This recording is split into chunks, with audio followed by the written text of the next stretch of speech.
The market feels quiet, but is it the calm before the storm? While Bitcoin seems stuck, analysts like Arthur Hayes are calling for a wild ride to $250,000, with Ethereum potentially hitting $10,000 this year. Big money isn't sleeping. Companies are quietly adding millions in Bitcoin to their treasuries, and major banks are now looking to build on Ethereum. Some traders see a generational run starting, believing this is the final, most explosive phase of the cycle. Others are watching for a massive altcoin season, with charts targeting a $3 trillion market.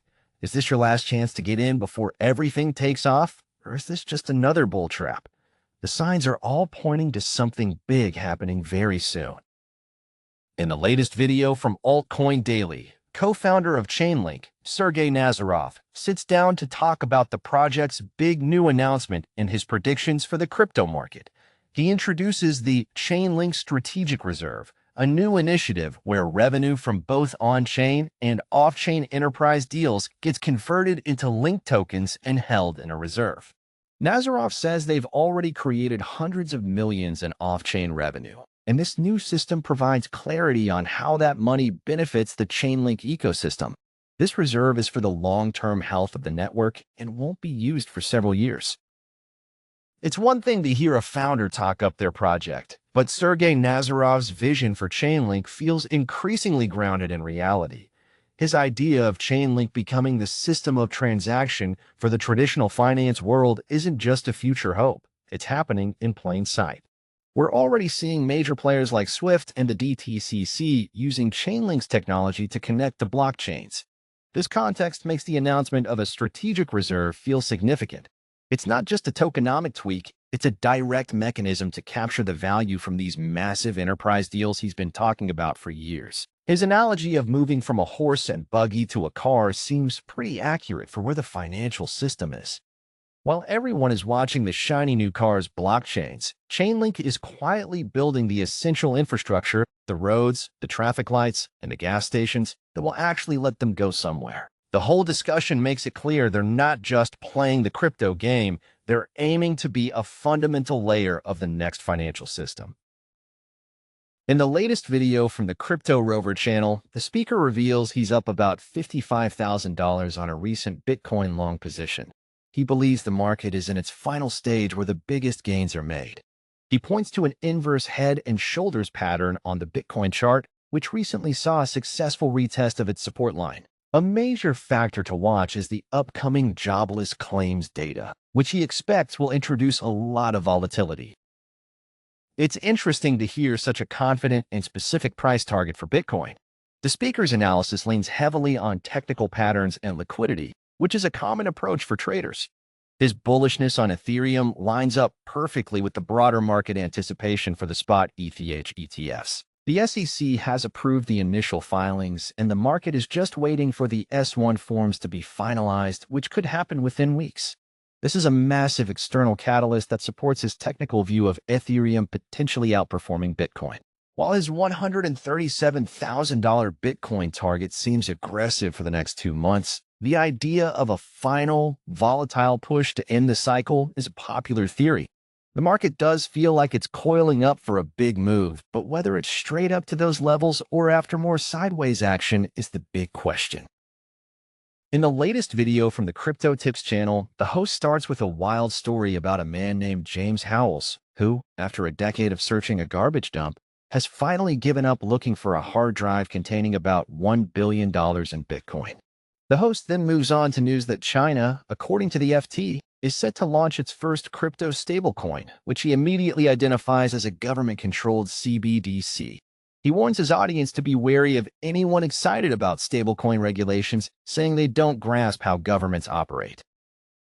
The host makes a solid point about market sentiment feeling surprisingly flat. It's true that we aren't seeing the kind of mainstream mania that characterized the 2021 peak.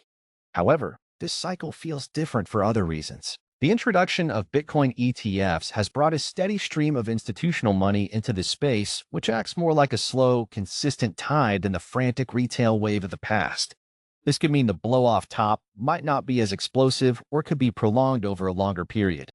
His take on AI's impact on the job market is also becoming a more common discussion. While it feels a bit alarmist to suggest foregoing college for Bitcoin, the underlying message that traditional career paths are being fundamentally reshaped is undeniable. The world is changing fast, and questioning the value of a six-figure debt for a degree that might be less relevant in 5 years is a conversation worth having. In the latest video from Lark Davis, he kicks things off by quoting Bitcoin Magazine's CEO David Bailey, who believes we're at the start of a generational run for crypto. Lark agrees, suggesting we're in a crypto AI bubble that's still got a lot of room to grow. He points out the strange market mood where social sentiment for crypto is extremely low, yet prices are holding strong, with Bitcoin near its all-time highs. He mentions that another asset manager, Parataxis Holdings, just bought $640 million in Bitcoin for its treasury reserves, showing that corporate buying is a continuous trend. It's interesting how the video points out the disconnect between market sentiment and actual price performance. This really seems to be a theme lately. While social media and news headlines can sometimes feel negative or stagnant, big players are clearly making moves in the background. The mention of Parataxis and Cosmount Health isn't just a one-off. We recently saw Similar Scientific also pivot to a Bitcoin treasury strategy. This trend of publicly traded companies adding crypto to their balance sheets adds a layer of stability and buying pressure that wasn't as present in past cycles.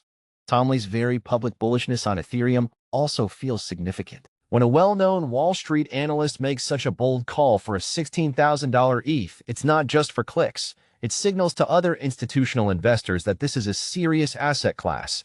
It feels like the market is maturing, moving from a retail-driven space to one where corporate and institutional flows set the pace. In the latest video from Ben Cowan, he discusses Bitcoin's historical monthly returns to see what might be next. He points out a repeating pattern from the last few cycles in 2013, 2017, and 2021. When both July and August were green, September ended up being a red month. Since July of this year was green, he suggests that if August also finishes in the green, we should probably prepare for a pullback in September. On average, Bitcoin drops about 5% in September. This dip could set up a new higher low for Bitcoin to build on. He also gives a friendly reminder that we're likely getting closer to the end of the current market cycle, as previous cycle tops happened in the last quarter of the year. So, if we see a green August, a red September, and then a bounce in October, it could be a sign that the cycle is nearing its peak. Ben's take on historical patterns is a classic and useful way to frame market expectations. It's hard to argue with the data he presents about post-halving years. However, the current market feels a bit different.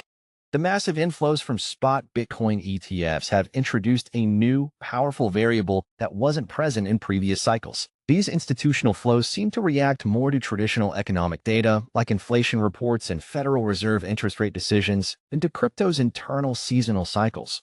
So, while a September dip is a real possibility based on history, the cause might have less to do with crypto-native patterns and more to do with what's happening in the broader economy. The game has changed now that Wall Street is a major player. In the latest video from the Coin Bureau channel, Nick explains how to figure out if a crypto rally has legs or if it's just a bull trap set to fall. He starts by pointing out that many initial pumps are caused by short squeezes, where traders betting against the market are forced to buy, artificially pushing prices up. You can check how much a rally is driven by this on websites like CoinGlass. My view is that the framework presented in this video is incredibly practical, especially in the current market. We saw the video's theory play out perfectly with the approval of the spot Bitcoin ETFs. This was a massive, crypto-specific positive event that brought in new capital. However, the macro side of things remains a tug-of-war. There's a lot of chatter about potential interest rate cuts, which aligns with the video's bullish macro scenario. But at the same time, inflation isn't fully tamed, creating uncertainty. This makes the indicators Nick mentioned, like the DXY and S&P 500, more important than ever.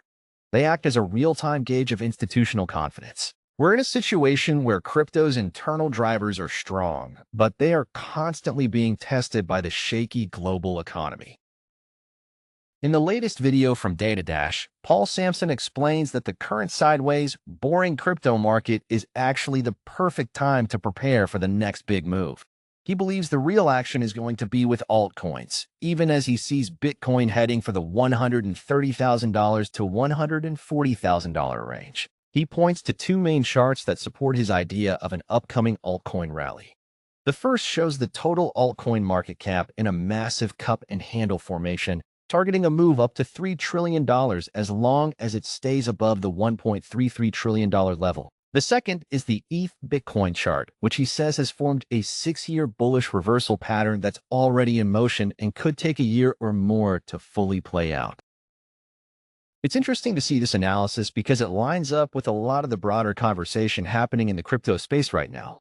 The market has felt stuck for a while, and that boring consolidation Paul talks about is definitely real. Many traders are watching the exact same ETH Bitcoin chart he shows, viewing it as the main gatekeeper for a true alt season. The idea that a major move in Ethereum could lead the charge for other altcoins isn't new, but his technical breakdown adds some specific levels to watch.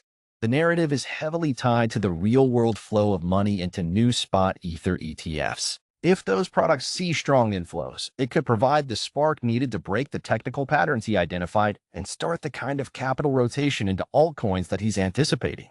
His price targets are ambitious, especially for Dogecoin and Cardano, and really depend on a full-blown bull market cycle taking hold. In the latest video from Crypto Wendy, she breaks down the relationship between Ripple and Ethereum, arguing it's not a rivalry, but a smart business move by Ripple. Ethereum is presented as the original platform for decentralized finance, DeFi, where most projects, including stablecoins, are built. Ripple, on the other hand, is seen more as a project for bankers, aiming to connect traditional finance with the crypto world. Ripple's ecosystem includes the company, its coin XRP, the XRPL chain, and a new stablecoin called RLAST. Wendy's analysis seems spot on. The idea of blockchain maximalism, where one chain is supposed to win everything, is fading fast. Ripple's decision to launch its stablecoin on Ethereum is a clear sign of this shift. It's a pragmatic choice. Why spend billions trying to recreate the network effects that Ethereum has built over years when you can simply plug into it? This is especially true when you see major institutions like BlackRock showing a clear preference for Ethereum as the foundational layer for tokenizing real-world assets. Ripple is essentially positioning its product to be a key player in this new, tokenized economy by going where the big money is headed. It's less about a versus debate and more about a company making a strategic decision to ensure its relevance in an evolving market. In the latest video from The Modern Investor, the host talks about a major market shift towards Ethereum, which seems to have happened almost overnight. Big banks are reportedly looking to build their stablecoins on the Ethereum network, which is causing a lot of excitement. Arthur Hayes is forecasting some huge numbers, predicting Bitcoin could hit $250,000 and Ethereum could reach $10,000 by the end of this year. Other analysts are even more aggressive, calling for Ethereum to hit $7,000 this month. My take is that the video captures the current market mood perfectly. The narrative around Ethereum has changed dramatically in just a few months. For a long time, institutional talk was all about Bitcoin as a digital gold. Now, Ethereum is being recognized for its utility and its deflationary mechanics, especially with the launch of ETH ETFs. The idea of a supply shock isn't just speculation, it's rooted in real mechanics. When you have giants like BlackRock and other firms creating massive treasuries and ETFs that pull Ether off the market, while the network itself is burning tokens, you create a very real squeeze on supply. It feels like the smart money is moving beyond just the store of value argument and is now positioning for a future where Ethereum's network is a core part of the digital economy. In the latest video from the Crypto Jeb channel, he explains why Bitcoin is on the verge of a major rally. After bouncing from $112,000 and breaking through the $115,700 resistance level, Bitcoin is now showing signs of strength. Jeb points to several bullish signals, including a potential MACD cross, a strengthening RSI, and candlestick patterns that suggest buyers are in control. He calls the area between roughly $118,000 and $119,300 the Golden Gateway. This zone is critical because it contains the point of control, a high-volume trading area, and the Fibonacci golden pocket. If Bitcoin can push through this gateway, he believes the path to the previous all-time high of $123,000 is clear. Beyond that, he suggests price targets ranging from $130,000 all the way up to $170,000 based on a massive inverse head and shoulders pattern that has been forming for a year. My take is that Jeb's technical analysis provides a solid roadmap for traders who focus on chart patterns. Pinpointing the $118,000 to $119,000 range as the make or break zone makes a lot of sense, as it's an area where price has struggled before. What's interesting is how this purely technical viewpoint fits into the bigger picture right now. The market is still digesting the huge inflows from Bitcoin ETFs, which has fundamentally changed who is buying and holding Bitcoin. While Jeb's charts are signaling a potential surge, the market also seems sensitive to wider economic news, especially inflation data and interest rate decisions. It seems like the technicals are coiled and ready, but the next big move could easily be triggered by a major economic headline rather than just a chart pattern alone.